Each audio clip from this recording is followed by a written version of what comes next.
भारत के मुकुट जम्मू कश्मीर से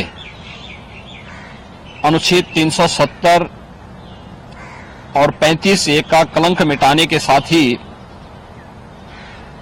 भारतीय जनता पार्टी ने जम्मू कश्मीर में विधानसभा चुनाव के प्रति अपनी प्रतिबद्धता प्रकट की थी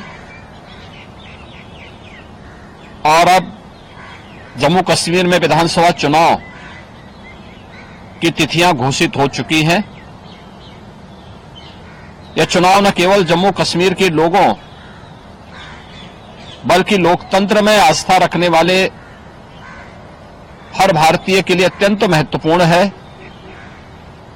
दुनिया भर की निगाह आज इस ओर लगी हुई है। ऐसे महत्वपूर्ण चुनाव में इंडी गठबंधन की जो नेतृत्व कर रही है कांग्रेस ने Abdullah and sons family private limited की नेशनल कॉन्फ्रेंस के साथ गठबंधन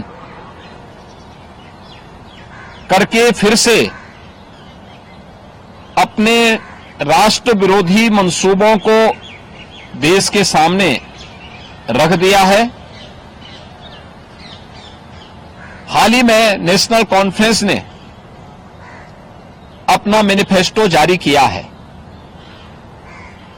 इसमें अनेक ऐसे बिंदु हैं जो भारत की एकता, भारत की अखंडता और राष्ट्रीय सुरक्षा के प्रति पूरे देश को आशंकित करती है।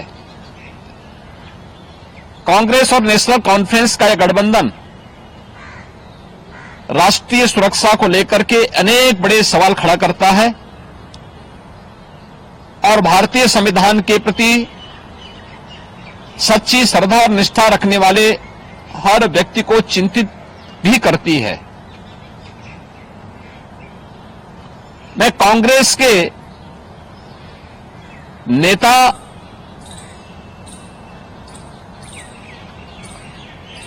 श्री राहुल गांधी से पूछना चाहता हूं कि क्या कांग्रेस नेशनल कॉन्फ्रेंस के जम्मू कश्मीर में फिर से अलग झंडे की घोषणा का समर्थन करती है? क्या राहुल गांधी और कांग्रेस पार्टी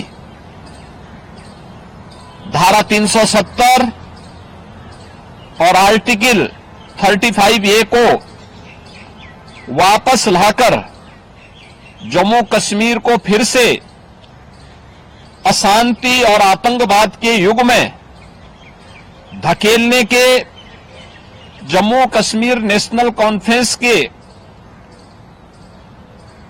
घोषणा का समर्थन करती है?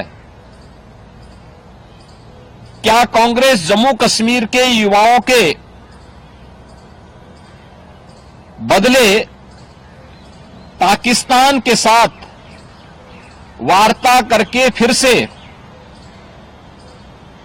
अलगाववादी ताकतों का समर्थन करती है? क्या कांग्रेस पार्टी और राहुल गांधी पाकिस्तान के साथ एलओसी ट्रेड शुरू करने के नेशनल कॉन्फ्रेंस के निर्णय से फिर से बॉर्डर पार से आतंकवाद और उसके इकोसिस्टम को पोषण करने का समर्थन करती है? क्या कांग्रेस आतंकवाद और पत्थरबाजी की घटनाओं में शामिल उन उपद्रवियों के परिजनों को फिर से सरकारी नौकरी में बहाल करके आतंकवाद, दहशतगर्दी और बंद के दौर को फिर से लाने का समर्थन करती है? इस गठबंधन से कांग्रेस का आरक्षण विरोधी चेहरा भी देश के सामने आया है।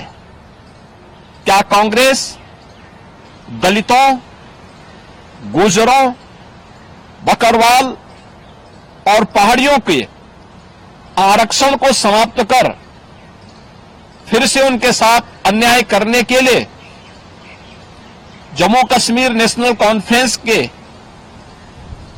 वायदे का समर्थन करती है?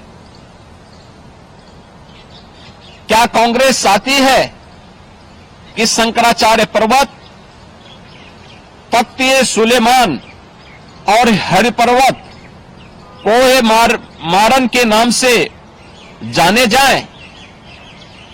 क्या कांग्रेस जम्मू कश्मीर की अर्थव्यवस्था को एक बार फिर से भ्रष्टाचार की आग में झोंककर पाकिस्तान समर्थित गिने चुने परिवारों के हाथों में सौंपने का समर्थन करती है?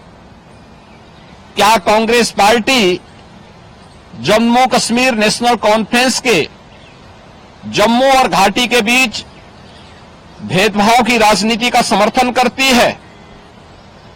क्या कांग्रेस और राहुल गांधी कश्मीर को ऑटोनॉमी देने की जम्मू कश्मीर नेशनल कॉन्फ्रेंस की विभाजनकारी नीतियों का समर्थन करती है? आजादी के बाद जम्मू कश्मीर के लोगों के ये कथित स्वयंभू भाग्य विधाता बन बैठे नेताओं को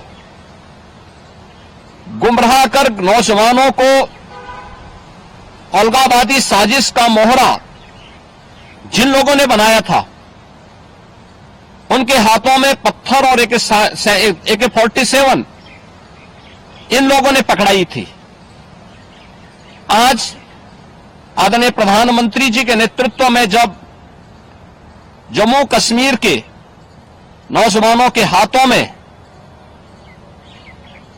फिर से टैबलेट और उन्हें स्किल डेवलपमेंट के साथ जोड़ करके उन्हें रोजगार उपलब्ध कराया जा रहा है, नौजवानों को गुमराह करने वालों के लिए अब जम्मू कश्मीर में कोई जगह नहीं है, ये सब जानते हुए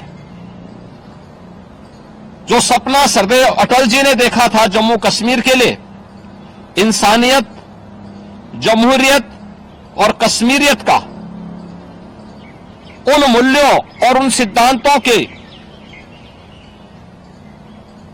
आज निकले प्रधानमंत्री मोदी जी ने उन सपनों को साकार करके दिखाया है। जम्मू कश्मीर को जागीर समझने वाले पाकिस्तान प्रस्त ठेकेदार और वहां की कथित लीडरशिप ने कभी सोचा नहीं कि नफरत की फसल काटने वाली उनकी सियासी जमीन सदा के लिए अब बंजर हो चुकी है। कोई ऐसी सरकार भी आएगी जो अनुच्छेद 370 को समाप्त करेगी, या इन लोगों को आज हजम नहीं हो रहा है। अनुच्छेद 370 की समाप्ति के बाद जम्मू कश्मीर की आबोहवा बदल चुकी है, मुद्दे बदल चुके हैं। आतंकवाद और अलगाववाद का मुद्दा चुनाव की धारा में सदा के लिए विलीन हो चुका है। अब वहां विकास, रोजगार और पहचान की बात हो रही है, तो स्वाभाविक रूप से वोट के इन सौदागरों को कैसे अच्छा लग सकता है। और कांग्रेस का यह दुरभिसंधि कांग्रेस से इन प्रश्नों को पूछने के लिए हमें मजबूर करता है।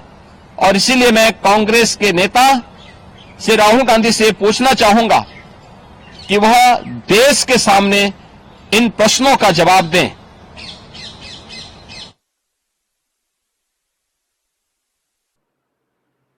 वक्त हो चुका है छोटे से ब्रेक का। मिलते हैं ब्रेक के बाद। देखते रहें द नेशन न्यूज।